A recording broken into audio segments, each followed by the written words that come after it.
Hey, my name is Kara. I'm an ultrasound tech, and let's talk today about a comment that was left on one of my videos that I posted a little while ago. And this video, the gist of it was basically saying, please don't record your exam, don't take any pictures, any videos. We will go ahead and show you baby at the end, so please wait until then. And then the whole funny shtick at the end was the patient support person taking a picture or a video anyways. Um, which, yeah, against company policy.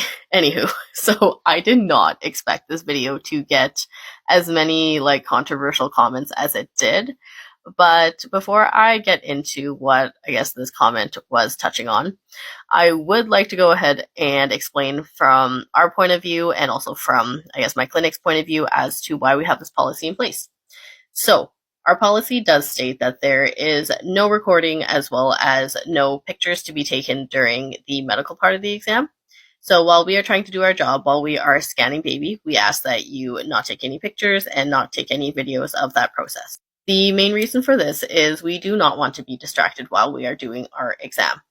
So when I am doing something like an anatomy exam on a patient, it does take a lot of effort and a lot of concentration on my part to be able to scan for any sort of abnormalities, as well as image all of the pictures that we need. I take between 100 and 120 pictures during a normal anatomy scan, and of course I take more if there are any sort of abnormalities seen. This is a lot of pictures, and it is a long exam. The exam usually lasts between 30 and 45 minutes, so I always give the patient a little spiel at the beginning before I go ahead and start the exam, just to give them a heads up as to what this exam entails, as well as let them know that I will not be doing a whole lot of talking throughout the exam because, again, I want to concentrate, I want to give the best exam possible to be able to focus on baby, obviously, and find any sort of abnormalities that may be present, and take the best pictures that we can to represent what the exam is to the radiologist that is reading it. Now, of course, we know that these exams can definitely be nerve-wracking. They can be a really stressful experience for most patients. So, in order to accommodate the patient as well as just give them an overall good experience, we do show baby at the end of every single exam.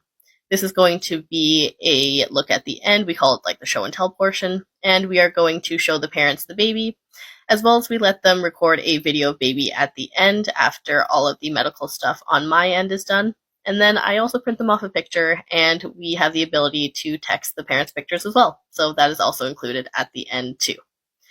So, with all of this being said, I think it is a really important thing to remember that your ultrasound is a medical exam first and an entertainment exam second. I'm not saying this to try and make anybody upset or make anybody mad, because I understand that that is your child on the screen. That is your child that we are trying to get the pictures of, that we are trying to make sure that everything is normal and healthy on, and if it is not, to document those abnormalities as best that we can. But in the end, you are here because of a medical reason, because we are trying to see what baby looks like and if there are any sort of structural abnormalities that stand out to us. Secondly, it is going to be an exam in which we go ahead and show you baby, and it will be for more entertainment purposes in the way that we are turning the screen and showing you baby and just showing you what we see on the screen.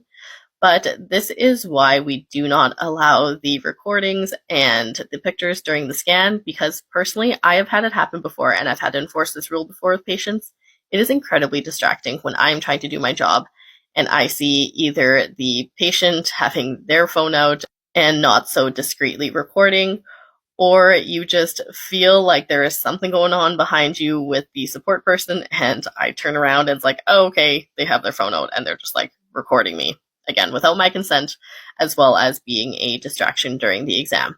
We already have enough going on as it is. It is a very technically challenging thing to be able to perform ultrasounds. We do need to focus on the exam itself and the structures that we are trying to take pictures of.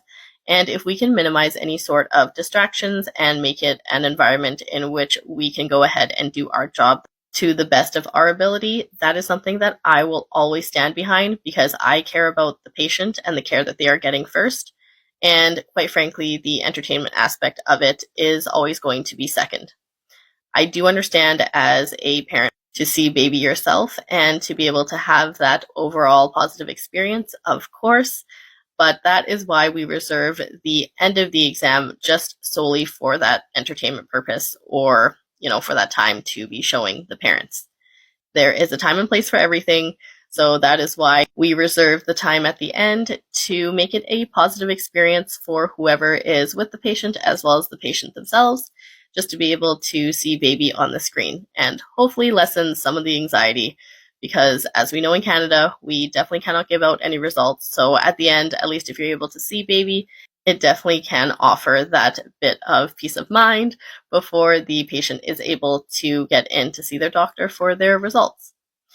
Now, another thing that I briefly touched on before is the fact that I do not want myself to be recorded at work.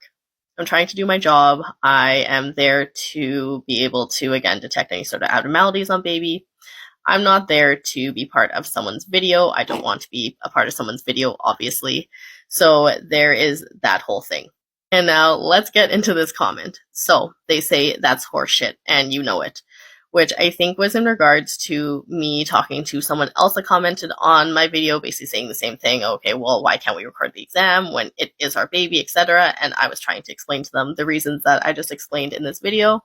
So I think that's what they're saying is horseshit. But anyways, they're asking, how is it any more distracting to us? If anything, the patient would be annoying you less, which again, I spoke about earlier on in this video. That's absolutely not the case. Unless this person that is commenting is also an ultrasound tech and has been through this before and they have personal experience, which again, okay, great. I'm so happy that a patient who is recording you doing your exam is not distracting to you. That's awesome. But for me personally, as well as many other techs, I know that it is incredibly distracting, and I would really like to minimize any sort of distractions that I have during the exam so that I do not miss anything. It is then stated that this rule is in place to protect me or any other techs if we happen to make a mistake, and apparently our careers are more important than missing something on an unborn child. Anyways, so to address that last part of it, that is not the case, okay? Like, maybe some hospitals, some clinics have that policy in place as like a liability thing. I don't know. But I think you have to really understand, which again, if you're not a tech and you're not actually in the field, you are not going to understand this. But the amount of documentation that we do during the exam, as in the hundreds of pictures that we take, as well as the tech sheet and the video clips that we take, they're all giving the best representation of what we see during the exam. If baby is born with an abnormality that should have been detected on ultrasound, you do have a paper trail that you can go back to and you can see, okay, well, what did the structure look like? Did the tech even look at it? What did they comment on? What did this look like in real time, essentially, during the ultrasound? So we have documentation of this. Like our rule that is put in place to not have any sort of recordings and videos during the test is not because it is trying to cover our butt, because, again, human error is a thing, absolutely. Like people miss things in ultrasounds. It's not just because of tech error, it's because of us not being able to see properly, etc. And these things happen. But it is then able to be looked back and documented on what exactly we saw and what exactly wasn't seen properly, if anything happens to show up after birth. So anyways, that last point really holds no ground, because our documentation of what we saw and of what was going on in the exam would be far more extensive than anything a patient would be able to document themselves during the exam anyways. I hope this cleared things up for some of you who are wondering why we have this rule in place at many of our clinics and hospitals. And in the end, we really do want to be able to do the best job that we can in detecting any sort of abnormalities. And part of that is minimizing any sort of distractions during the exam. And we really appreciate it when you guys are following the rules. And then we can all have a nice look at baby at the end, and it can be all hunky-dory.